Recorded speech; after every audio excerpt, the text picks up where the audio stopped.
লঘু বানাইছি যেতে জাফর বিতে বড় বড় সিতে চওনা এসে সখীপুর টিতে Tangail J B C S T এটা আমার লঘু বানাইছি অর্থাৎ জাফর বড় চৌনা সখীপুর টাঙ্গাইল সখীপুর টাঙ্গাইল। হ্যাঁ অনেক সুন্দর একটি দিয়েছেন। আচ্ছা এই গাড়ির কাগজপাতি বা নাম্বার এরকম কিছু না এই অটোর কোনো গাড়ির কাগজপত্র লাগে না। কাগজপাতি লাগে না তাই না, মানে এমনিতে চলে। হ্যাঁ আচ্ছা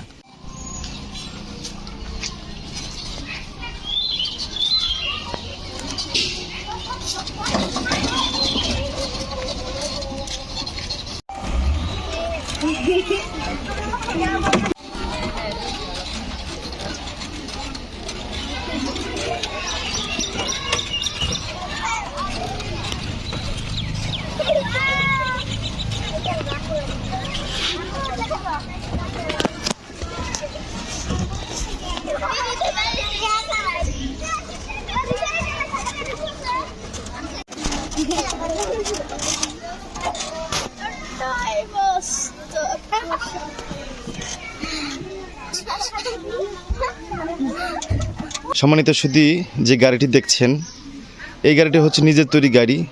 আর যিনি নিজে তৈরি করেছেন তিনি হচ্ছেন এই গাড়ির মধ্যেই বসা।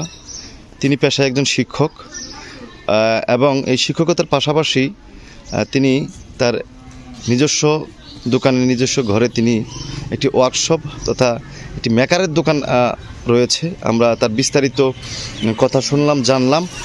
ওনার নাম হচ্ছেন মাওলানা আবু জাফর, অর্থাৎ জাফর মেকার নামে তিনি পরিচিত। অর্থাৎ এটি হচ্ছে যে তিনি তার নিজের অর্থায়নে এবং নিজের মেধা মনন এবং নিজের যোগ্যতাতে অর্থাৎ নিজের পরিকল্পনাতে কিন্তু আসলে তিনি এই গাড়িটি তৈরি করেছেন। আমরা যেমনটি জানি যে আমরা দেখতে পাচ্ছি যে আসলে অন্যান্য গাড়ির চাইতে অনেক টেকসই এবং হচ্ছে যে এটি মূলত স্টিল বডি করা হয়েছে। এটির চতুর্পাশ আমি ঘুরিয়ে আপনাদেরকে দেখাচ্ছি। এটি নিজস্ব অর্থায়নে নিজস্ব বুদ্ধিমত্তা দিয়ে নিজস্ব সমস্ত কিছু দিয়েই কিন্তু আসলে তিনি এটি তৈরি করেছেন এবং অন্যান্য গাড়ির চাইতে কিন্তু আসলে মডেলেও একটু ভিন্ন রয়েছে এবং ভিন্নতা রয়েছে এবং হয়তো আরও সাজসজ্জা কারুকার্য রয়েছে, কিন্তু ওরকম আধুনিক সাজসজ্জা না হলেও কিন্তু আসলে দেখা যাচ্ছে যে নিজস্ব তৈরি এটি হচ্ছে সবচেয়ে বড় বিষয়। গাড়ি বানানোর ইচ্ছাটা কোথা থেকে আসলো? এই গাড়ি বানানোর ইচ্ছা হইলো প্রথমে একটা ছেলের গাড়ি বানিয়ে দিলাম। বানিয়ে দেওয়ার পরে ওইটা বেশ মানুষে পছন্দ করলো। পছন্দ করার পরে চিন্তা ভাবনা করলাম তাহলে আরেকটা গাড়ি বানাই। তো গাড়ি বানাইতে বানাইতে মোটামুটি ভালোই হয়ে গেল, এই পর্যন্ত হয়ে গেল। এই তো আমি মানে উৎসাহিত পাইলাম এই ছোট গাড়ি বানাই। এর আগে কি কখনো এরকম ইঞ্জিন তৈরি করেছিলেন? না, এরকম ইঞ্জিন আর কোনো সময় তৈরি করি নাই। সর্বসকলে কত টাকা খরচ হয়েছে? 1.5 লক্ষ টাকার মতো খরচ হয়েছে। আচ্ছা, এই যে 1.5 লক্ষ টাকা খরচ করে যে আপনি একটা গাড়ি তৈরি করলেন, এটা আসলে আপনার মানে কেমন অনুভূতি হচ্ছে বা বিষয়টি কেমন লাগতেছে? মোটামুটি ভালো লাগতেছে। আমি নিজে একটা তো গাড়ি তৈরি করতে পারছি, এটা একটু মজবুতও করছি অন্যান্য গাড়ির চাইতে, পুরাপুরি স্টিল বডি করছি। এটা অন্যান্য লোকেও বলে যে না গাড়ি মজবুত হয়েছে, ভালো মানে অন্যান্য আমাদের যে হ্যাঁ অটো যেগুলো আছে ব্যাটারি চালিত অটো, সই অটো আমরা যেটা বুঝে থাকি তার চাইতে মজবুত। আচ্ছা, কি মজবুত করেছেন আপনি? বডিটা মজবুত করছি, বডি স্টিল। হ্যাঁ, নিজেই জ্বালাই দিয়েছেন? নিজেই জ্বালাই দিছি, নিজেই রং করছি, নিজেই বানাইছি। নিজের ফর্মুলা, কোনো গাড়ির মাপ নেই নাই, কোনো গাড়ির ফর্মুলা নেই নাই, নিজের ফর্মুলায়। মানে শুধু ইঞ্জিন ঢুকে কিনে আনছেন? শুধু ব্যাটারি আর মোটর ডিফেন্সেল এগুলা চাকা এগুলা শুধু কিনা। আচ্ছা আচ্ছা। আর বডির মধ্যে যা কিছু এগুলা সব আপনি এগুলা কোথা থেকে কিনে আনছেন? বরসনা বাজারে আছে, বরসনা বাজার থেকে আছে। তাতে এই যে আপনার যে মানে নতুন একটা গাড়ি তৈরি করেছেন বা এটা কোনো মানে প্রাতিষ্ঠানিক কোনো শিক্ষা ছাড়াই এই গাড়ি বানানোর সময় যে অবস্থায়, তাতে এখানে আমি কোনো সাহায্য সহযোগিতা কারো কাছ থেকে পাই নাই। নিজের অর্থায়নে নিজের পরিশ্রমে এতটুকু করতে পারছি।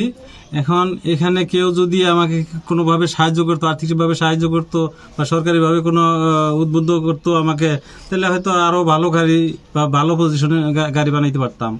যেমন 4 চাকা গাড়ি আছে, প্রাইভেটগুলো আছে, এগুলাও মাথায় আছে বানানোর জন্য, কিন্তু আর্থিক অবস্থার কারণে তো পারতেছি না। আচ্ছা, পেশায় আপনি আর কি করেন? পেশায় আমি শিক্ষকতা করি, আর একটা ওয়ার্কশপ আছে আমার।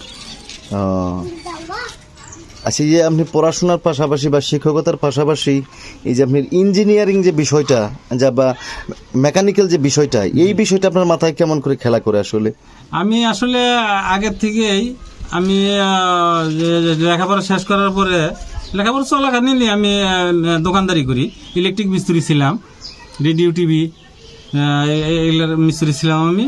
তো ওইখান থেকে দোকান ট্রান্সফার করার পরে থেকেই আমি একটা ওয়ার্কশপ করি। এই ওয়ার্কশপ করার পরে থেকেই লোহা তাতে যে আপনি যে গাড়ি বানাইছেন বা আশেপাশে মানুষজন আপনাকে কি বলে এরকম? খুব ভালো বলে, উৎসাহ পেয়েছেন তাদের কাছ থেকে? তাদের কাছে উৎসাহ পেয়েছি। সর্বশেষ আপনার আর কি বলার আছে? আর কিছু না, তো আমার যদি কেউ সাহায্য সহযোগিতা করতো, মানে একবারে দান করবো এমন না, সহযোগিতা যদি করতো তাহলে আমি আরো কিছু ভালো কিছু বানাইতে পারতাম।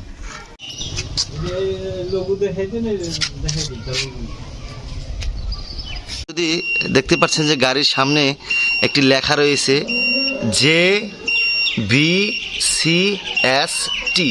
অর্থাৎ এই সংকেত বা এই নাম্বার হচ্ছে যে যেতে হচ্ছেন জাফর, অর্থাৎ ওনার নিজের নাম, বি তে বড়, সিতে চৌনা, এসতে সখীপুর, টিতে টাঙ্গাইল, অর্থাৎ জাফর বড় চৌনা সখীপুর টাঙ্গাইল, অর্থাৎ এই নামে কিন্তু আসলে তিনি চালাচ্ছেন।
সম্মানিত সুধী, আপনাদেরকে এতক্ষণ যে বিষয়টি জানালাম সেটি কিন্তু আসলে এই আমাদের এই জাফর মেকারের গাড়ি। সত্যি আমি নিজেও একটু চালালাম, কারণ এই গাড়ির যে বিশেষত্ব রয়েছে অন্যান্য গাড়ির চাইতে, সেটি আসলে কিন্তু ভিন্নতা বা অন্যরকম একটু দেখার বিষয়। তো আমার একটি প্রত্যাশা হচ্ছে যে সখীপুরে যারা দায়িত্বরত রয়েছেন, বিশেষ করে ইউনিয়ন পরিষদ থেকে শুরু করে এবং সখীপুরের সকল প্রশাসনিক কর্মকর্তা, দেশ এবং বিদেশে যারা রয়েছেন, সকলের প্রতি আমার বিনীত অনুরোধ থাকবে যে আপনারা দয়া করে এই জাফর স্যারকে একটু সহায়তা করবেন, যাতে ওনার উদ্ভাবিত এই গাড়িটি এবং যাতে উনি বাজারজাত করতে পারেন এবং উনি আরও সরকারি একটু সহায়তা পেলে যাতে করে বিশ্ব দরবারে ছড়িয়ে পড়ে এবং সরকারি বিশেষ করে এই অন্যান্য যাতে অন্য বিষয়গুলো বিষয়গুলো যাতে তৈরি করতে পারে, শুধু অটো গাড়ি নয়, অন্যান্য বিষয় যাতে তিনি তৈরি করতে পারেন, সেই বিষয়টি হচ্ছে আসলে আমাদের দেখার বিষয়। কারণ সরকারি সকল সহায়তা না পেলে তিনি কিন্তু আসলে করতে পারবেন না নিজের অর্থায়নে। সেটির জন্য আমি আসলে উনি একজন পুরস্কার পাওয়ার মতো যোগ্য, কারণ নিজের মেধা, মনন, চেষ্টা এবং অর্থ দিয়ে তিনি কিন্তু তৈরি করেছেন আসলে এই গাড়ি। সত্যি অনেক মনোমুগ্ধকর এবং একটি ভালো গাড়ি হচ্ছে এটি। সকলকে ধন্যবাদ। আসসালামু আলাইকুম।